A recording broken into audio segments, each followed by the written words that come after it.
Hello Divas, Dudes, and Dolls. I'm Cher-a Couture, or Maschara Couture today, and welcome back to my ginormous, gender-bendy, angelical little review show, Very Slay, where I'll be going over each and every one of the main stage runway looks of RuPaul's Drag Race Season 16. Also, y'all, thank you so much! We've passed 300 subscribers! Yay! Now, for those of you out there watching who know me, you know I've got good wigs to do a Cher look, and you know I've got many a disco jumpsuit. So why not do a Cher look myself to partake in the theme as well? Right after I finish showing this, I'm going to my home bar for the final show before my step down in a couple of weeks for my bar title, and it's an all-king show, so I thought, why not show up and show out and do this little Andro Gin-inspired mug for today, one of my favorite kings on the planet. I've said it before and I'll say it again, I'm the only queen in my immediate drag family, and everyone else is a king. I don't have a drag mom, I have a drag dad. I love kings, and anytime I get the chance to go the complete opposite of the gender spectrum with makeup, I find it so fun, especially as a trans woman who often runs away from anything masculine. I don't know, it's kind of empowering a little bit because I'm getting to do masculinity on my own terms. And while I may look like this, I'm still, you know, The runway theme this week was Night of 1,000 Shares, and oh, what a theme to do! This is so fun. I love Cher, I love Bob Mackie, especially, and like the looks that they've done together. I'm not quite sure what I would do. Maybe I'll have to have a think and figure out what I would have done for this runway. But there's so many great looks to choose from. I would have had one heck of a time narrowing it down, in all honesty. Probably something from the Sunny and Cher show, that era, that late 60s era. Cher is probably my favorite, with just the middle part long, straight. Lots of jumpsuits, lots of fun color play. I think that would have been what I would have gone with, realistically. Anyways, enough about all of that. If you don't know what goes on here on this show, I go through each and every look. I'm sure you're very familiar with this very original format. And so what I do each and every week is I go through all of the looks from the show. Sometimes I even go off on some random educational tangent. You never know with me. But if I think a look is middle of the road, we give it an okay. If I love it, it's a slay. Or if there's just something egregious about it that I can't stand, then we give it a big ol' nay. We give it a slap on the hiney and we keep it moving, girl. And it's all in the grand mission to find my weekly slay of the day, which will go into a post-crowning recap countdown video of all of my weekly winners to pick my grand slay of the season. I will then do a full concept illustration of my favorite look of the season. And it's all for fun at the end of the day. And I just like talking about clothes and makeup and fashion and all those little girly things, you know. So let's get into it, shall we? Alright, first up this week is the one and only Tsunami Muse. What a look to pick. I think this is arguably one of the most iconic photos of Cher of all time. So if you're gonna do this look, you have to be able to deliver it on like all cylinders and on all fronts, and I think Tsunami has done exactly that. This silver tinsel hair into the bodysuit looks incredible. The wings look like incredibly accurate to the reference, almost one-to-one. It looks really gorgeous. And I know that the reference is just the tinsel hair and she's naked, but I think this is a really good way to take it into the drag space of having the hair come down into the bodysuit and having it all be one unified unit, because it very much reads as the photo, but she's not like walking the runway full cooch out, you know? Like, she's got a little nude illusion lingerie bodysuit moment going on, which I think is a good choice to take with this. And I think her body looks incredible. The silver tone against her skin looks immaculate. I really enjoy this. I love the silver eye with this too. I just love silver. If you can't tell. Metallic silver I think looks great on just about anybody. That's the hill I will die on. I think this looks great, and it's definitely one of my favorite looks of hers so far in this season. So she's definitely getting a slay from me to start off this runway. Next is Morphine Love Dion wearing Cher's Oscars gown. If I would think that anyone in this season could pull off such a naked look out of this cast, it would be Morphine. This looks so good. The cut is right. I actually really like that the hair is pretty close to the reference, but it's still elevated into that drag space with the extra height, the extra volume. But this dress is a pretty close one-to-one recreation, which I am always going to appreciate. And I like that that beaded fringe really adds that extra sense of movement to it. Her makeup is correct as always. Definitely one of her strongest looks for the season for me so far. Absolutely gonna give this a slay. Next up is Maya Iman LePage. Now, for me, this is a difficult look because I think she went a little little too real with it. She went a little too close to the reference in terms of proportions. But at the same time, I think she took a pretty drab outfit that really would have read flat on the runway and took it into a drag space that looks really great on stage with all the stones. I really like the treatment of it on the leg and on the pants in particular. I think it's a really smart touch. I think the jacket looks cool. I really like what she did with that. The biggest thing though is the hair. It's the fact that even though this is like a pretty flat for her Cher hairstyle, I think she went a little too literal with that. And if you're going to drag up the base outfit but leave the hair pretty close to the reference, I think had she had a little more volume up in the top and had some bigger, looser curls that went into the smaller, it would have read a little more draggy, and I think it would have read more as Cher. And it felt like this was like the look she chose to be cost effective on, so, or she just used stuff she already had, which like good for her, more power to her if that's what she did, but it just did not come together to read as Cher. So for me, it's gonna be an A. Next up is Geneva Carr with this little circus ringmaster look. I love the hat. I do kind of wish that the feathers were just ever so slightly bigger, just to be extra. Looking at them side by side, the feathers are a lot bigger in the reference, and I wish she would have done just bigger feathers throughout the whole look, because the feathers on the arms are like barely there comparatively.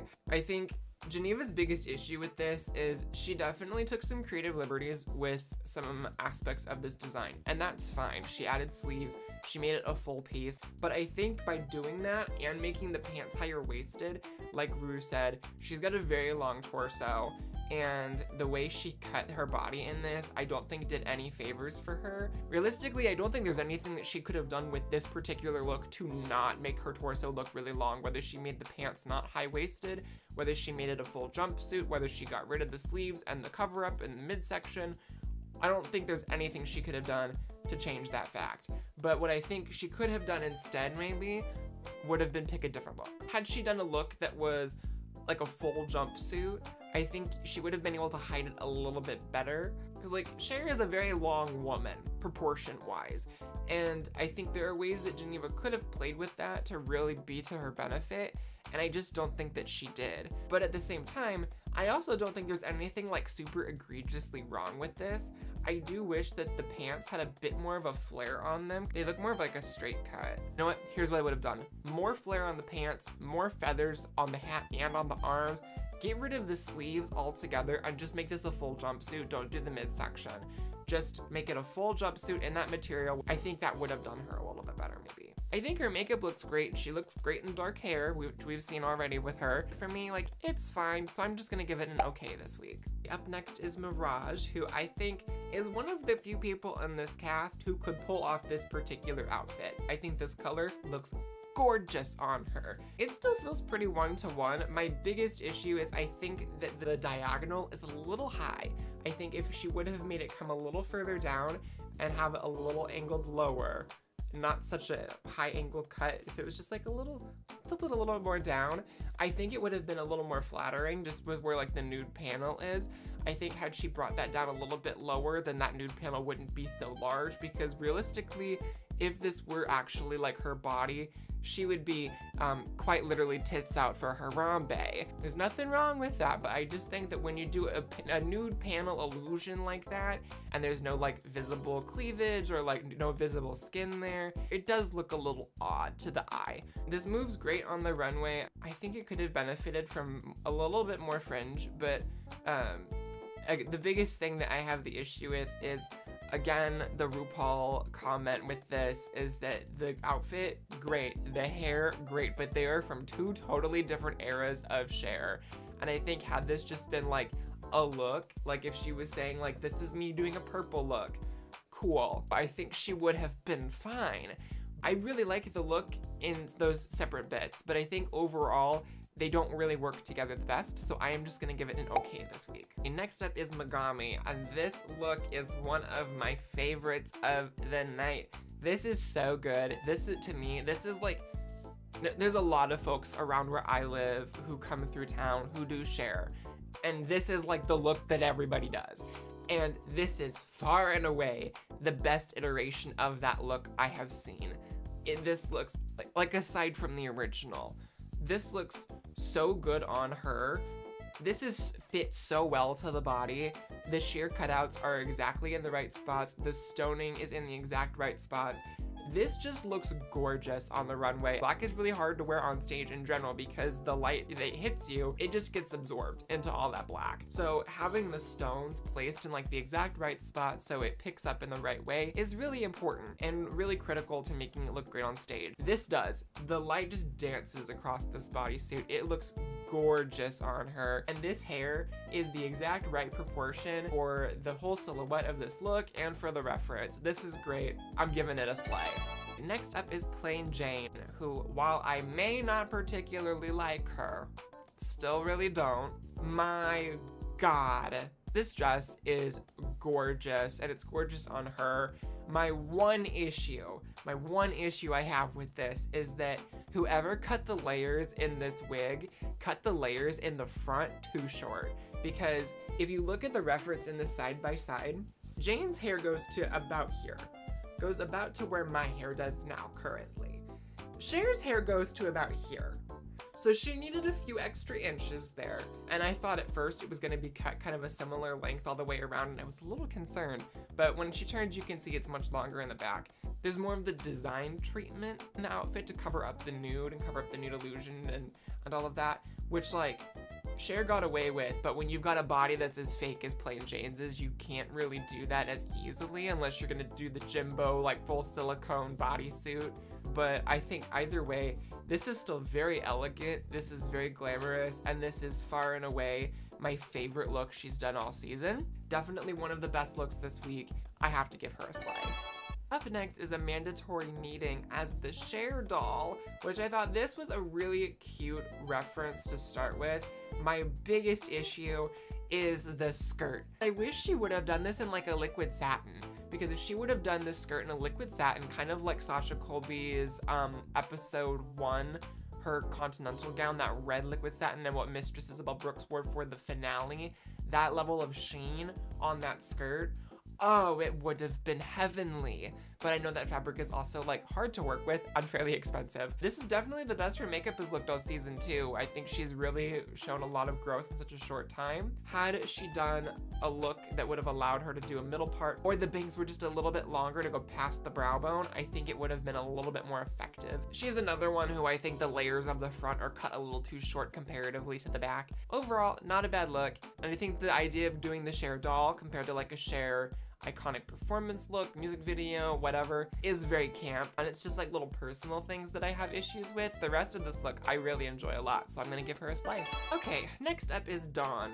and this is one that I feel very conflicted with, because with her aesthetic, I do really appreciate that she took a black and white photo and tried to bring it into this world of color, but I don't think that aside from like the puffy parts on the coat, that this really reads as the original reference. I wish she would have done like one row longer of the puffy on the coat, and I think she should have done the fur treatment on the sleeves larger, but I think she scaled the silhouette of the coat down a little bit too much, and she also changed the hair. Her Cher wig is one of the better ones this week, but if you're doing this specific 60s Cher where she's got the bang, I really would have loved to see her in that bang. I think she's got a face that could pull off like a harsh bang like that really well. As much as I don't like the coat, I think her makeup looks very, very cute, and I think once she got rid of the coat, which is more of a vest because the sleeves aren't connected, which does kind of bother me a little bit, but I think once she loses the coat, it becomes a stronger look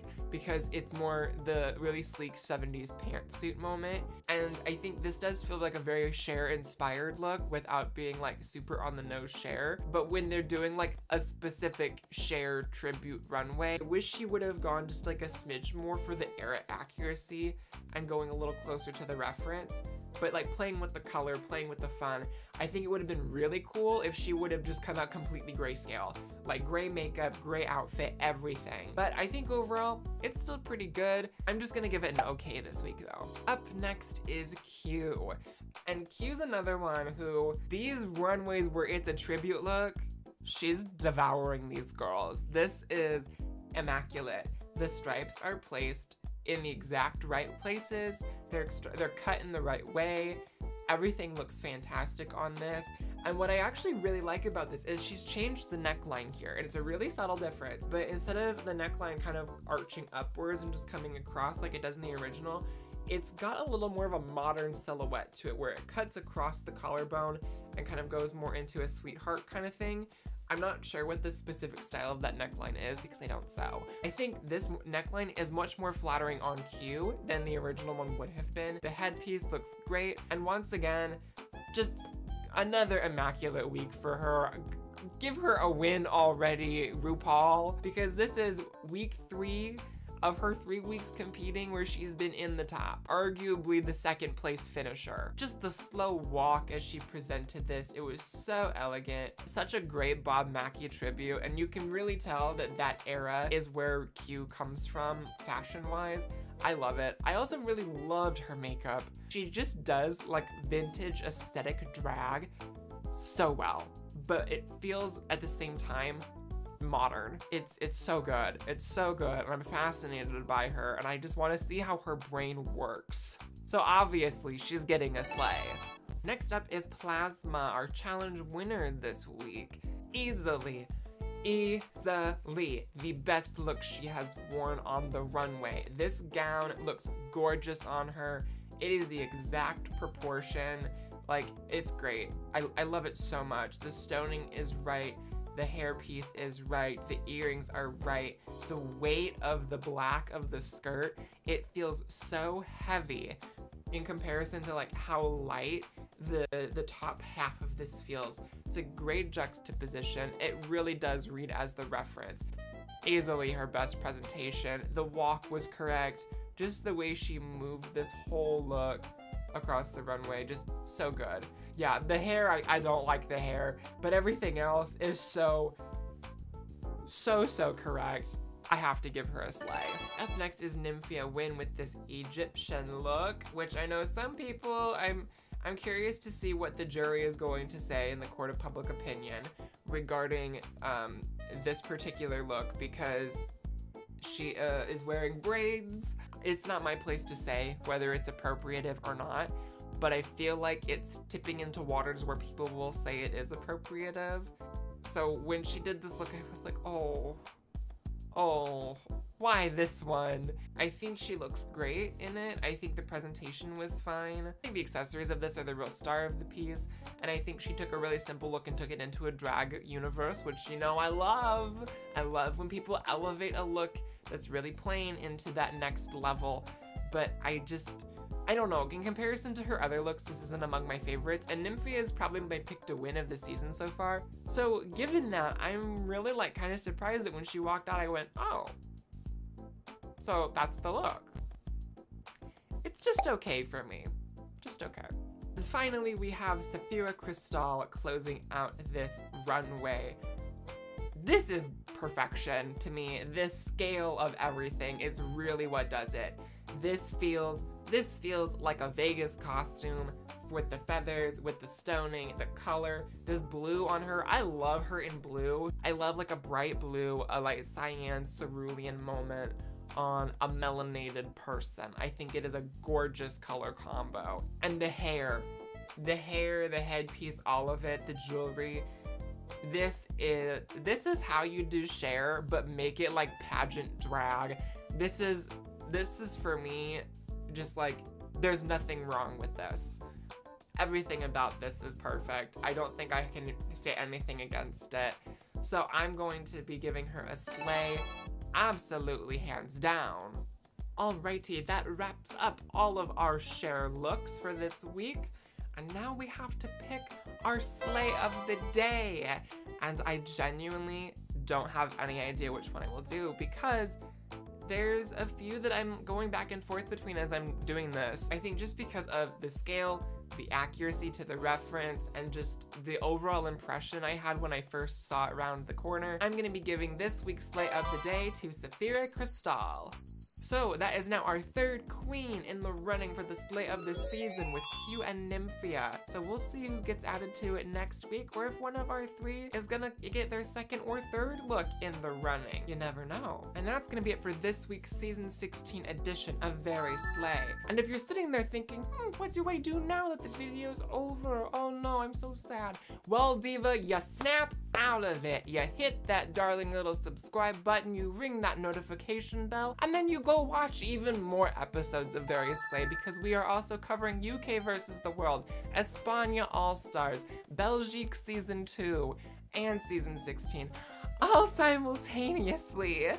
Fun for me. And not to sound capitalistic, but the sooner we can start monetizing this shit, the sooner I can afford to pay an editor, and then we can start putting out even more content for you all over here. And I cannot wait for that day. I again am thinking about getting my Patreon back up and running, or finally sitting down on starting my 4th wall membership, which if you've got Twitch is so cool because if you would buy my merch, I will get notified while I'm streaming if you buy it during that time, and you can even buy merch to give away to somebody at random in the chat. And the merch options they have over there are wild, and I can't wait to start making some more stuff for you all. Get excited because there's gonna be some themed collections coming with some upcoming projects that will hopefully be happening by like May.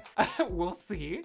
I say it every single week, but I'm just so excited for all the things that are in the works, all the things coming down the pipeline, and I hope you all are too. And as always, before we go, stay kind, stay queer, and make sure that your day is very slay.